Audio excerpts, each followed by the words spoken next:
Okay, now I kind of want to transition into other forms of travel and stays because I'm just curious and thinking that maybe a listener maybe or like, well, you say like there's a lot of travel, but then maybe they're like including hotels or maybe they're including what other Yeah. stuff. So I kind of want to just Yeah. hit on it. I just typed in here into Google two different things. First one was, did hotels grow in revenue in 2025? Did short-term rentals have revenue growth in 2025? Let's read the one about hotels first.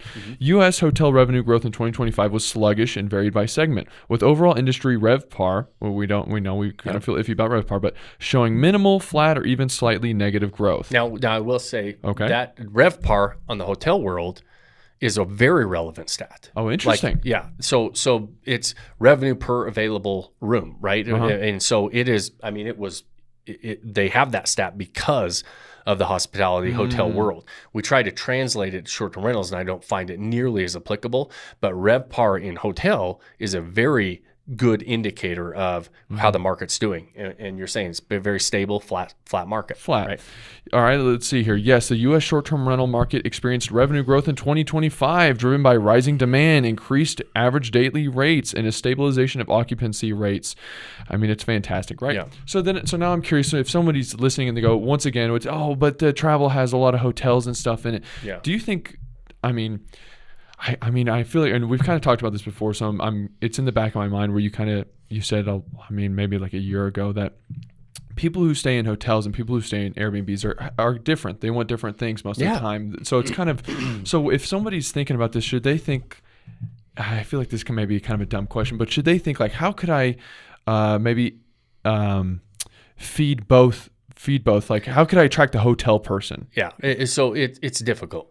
Hotels are going to do hotels better than you're going to do hotels in an Airbnb. And so where you see the most crossover is if you've own a property that's in a condo, a townhome, like a more of like in the urban centers, like in the middle of the action, and it's a small, maybe, studio, 1 bedroom. Okay. You're going to compete with the hotels. You got to be closer to prices. Right. And so but at the end of the day, they're different products. And so it's why is one of them, and you stop reading that short of the 10% increase, right? You got one's flat and reporting nearly 10% year over year revenue growth on the other one. I should have read that part. And so that's and hold on. And RevPAR rising by 12.7%. Yeah. So RevPAR is going up. Total revenue is going up 10. And so we're seeing this revenue growth, and we've been seeing it's almost like a very predictable 10% every single year. That's a massive amount of growth for the size of the short-term rental market.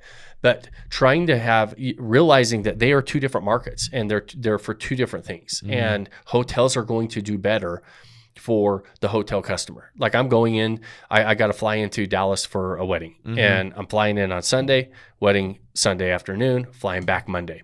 Makes zero sense for me to go get a short-term rental because of cleaning fees and everything else. I might like the short-term rental better, but I'm going to be a quick in and out. I'd rather just pay my fee, be out of there, do the hotel stay. It's right close to where I need to be. Right. Everything's predictable, right? And so business travelers, in and out travelers, small, like a single, like I'm going in by myself, like it makes sense, right? And so if I'm going with my family and maybe I'm going on vacation and I've got 5 or 6 of us and I need to get 3 hotel rooms instead of 1, and we're trying to be there for 3 to 4 or 5 days, however long we're going to be on our vacation, and we want to be hanging out together, we might want to eat together without going out to restaurants. Well, now all of a sudden my option is a short-term rental, right? And so short-term rental is a much better option than multiple hotel rooms. Right. And so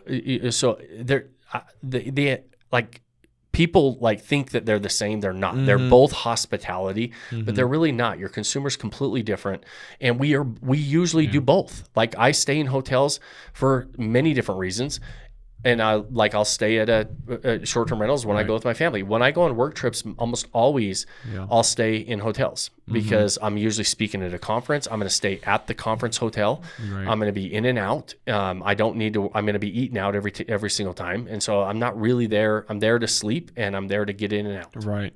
I mean, this is personal. So this is my personal style here. But as you're talking, I'm like, when I go on a vacation. When I want to relax, when I want to do stuff, I do short-term rentals. But when it's very fast or when it's when I'm just going in and out, like you said, or almost business, Work, quote unquote, work business, it seems like hotels. So yeah.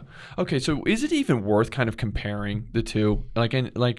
Well, I think it's worth what you pulled up to show that they're different like the markets. Numbers. I mean, that clearly indicates they're totally different markets. One's flat, one's growing. So what is that telling you about consumer behavior, right? And so it is, consumers are continuing to say we like short-term rentals better, especially on the leisure side. You're going to find it more and more on the leisure side that consumers are leaning more toward that. Okay.